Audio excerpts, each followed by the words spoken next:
Hari seterusnya kita berada di Putrajaya untuk pergi ke PICC. Saya nak pergi pick up saya kat hotel.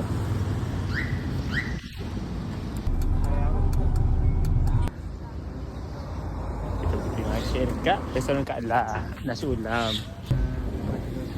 Kita orang baru sudah makan. Untuk 5 orang RM52. Okey tak? Okey lah.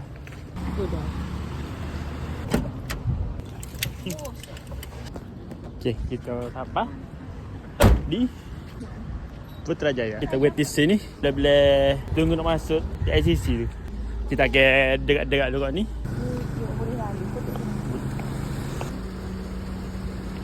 Dan ni sebenarnya kita tengah cari apa ni?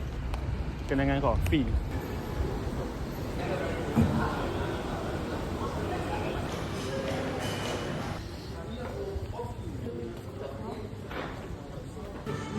Dia gambar senduk kat sini. Macam ni.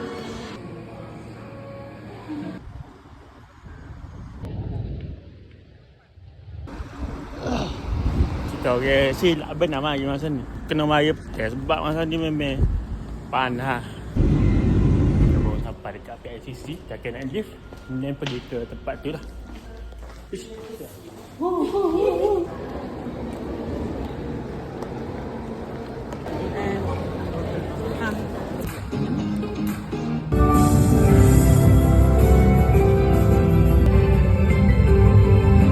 Sebanyak 32%.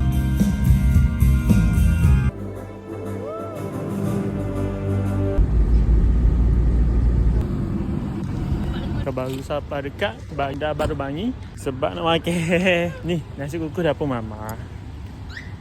So kita akan berhenti. Maybe kita akan balik tu ke Kelantan.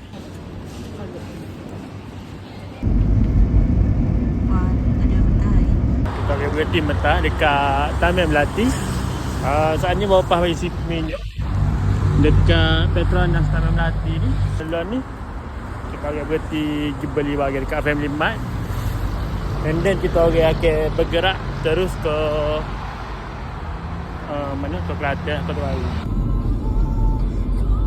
Kita orang baru sampai dekat Arena tahun mana. Alhamdulillah, pukul 2.34 kita akan sampai ke Kota Baru. Tadi ada berhenti singgah kasih minyak BHP cukup 3 sebanyak 50 riyal sila saya. So itu sahaja daripada saya. Sekian, terima kasih. Jangan lupa like, follow, share, komen dan lain-lain. Beres.